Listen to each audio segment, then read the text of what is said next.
ես կարող եմ ասել, որ եկեղեցին չի արտահայտում այն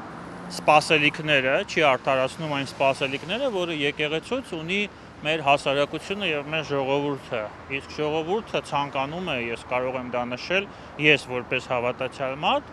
կարող եմ նշել, որ ես օրինակ եկեղեցուց սպասում եմ կոնսոլիդացնող դեր։ Մեր երկրում կա շատ լուրջ կոնսոլիդացիայի խնդիր։ Իշխանությունները գնում են, գալիս են, մարտահրավերներն են փոխվում, բայց մեր թշնամիները չեն փոխվում, արտաքին թշնամիները։ Եվ այս առումով եկեղեցին պետք է կոնսոլիդացնի հասարակությունը ինչ որ գաղափարի շուրջ։